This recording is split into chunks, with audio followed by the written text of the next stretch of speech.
Hello and welcome to The Explainer. We take massive, complex world events and break them down into presentations that are clear, concise, and make sense. Okay, so let's get right into it. We're talking about March 2026. A regional crisis blows up, seemingly out of nowhere, and suddenly the effects are being felt thousands of miles away. It completely disrupted economies and redrew alliances in what felt like real time. We're going to show you exactly how it all went down. So this particular month was really all about a dramatic surge in military conflict. And one area, just one theater of operations, became the absolute epicenter of global instability. It put the entire world on edge. Now, as you can see, there were tensions simmering over in South Asia.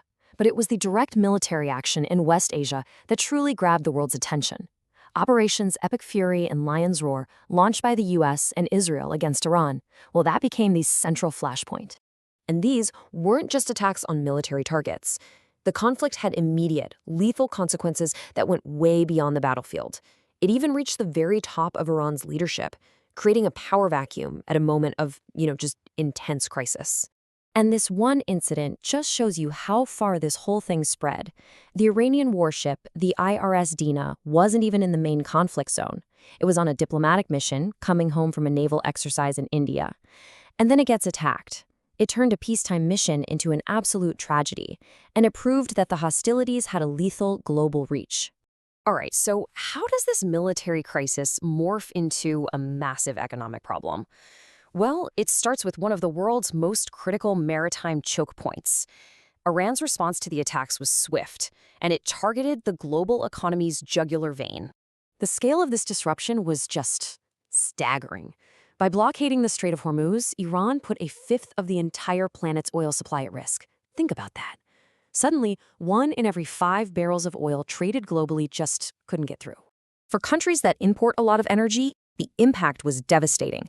I mean, for a major economy like India, the blockade was a direct hit.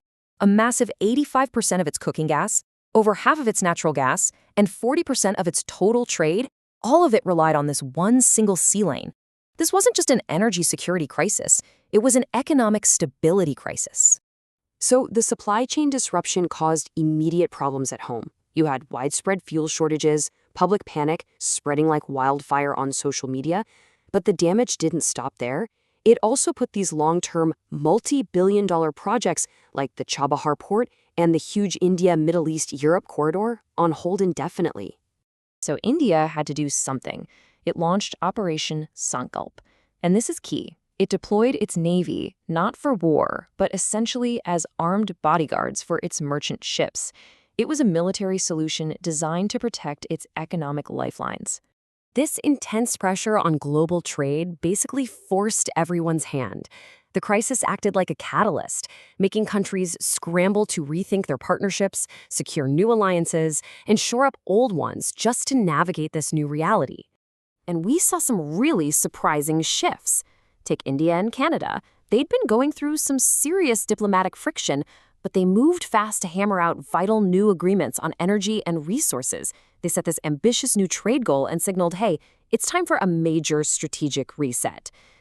It wasn't just about resources, though. Countries were also trying to protect their money. So, for example, India and Japan renewed their bilateral swap agreement.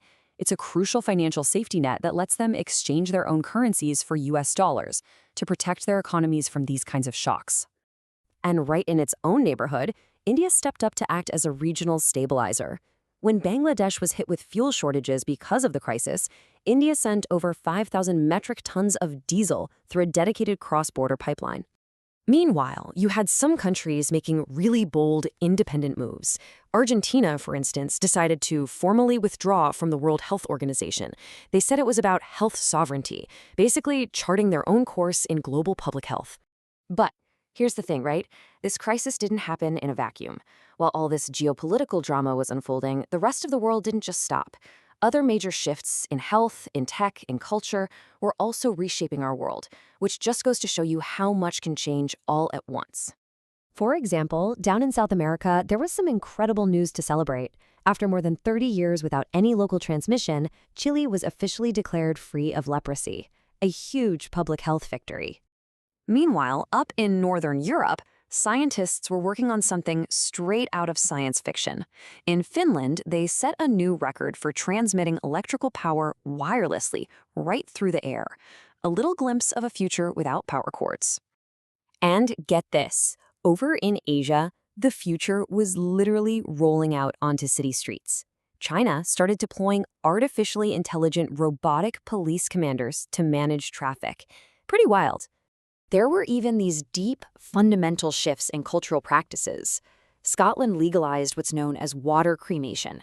This was the biggest change to funeral laws there in over 100 years, offering a whole new alternative to traditional burial and fire cremation. So if there's one big takeaway from March 2026, it's that a world in crisis is also a world in motion. A single conflict sped up huge geopolitical and economic changes, while at the exact same time, all these other innovations kept pushing us into the future. It really leaves us with a critical question to think about. In a world defined by both new risks and rapid progress, what's going to ultimately define our future? Our alliances or our innovations?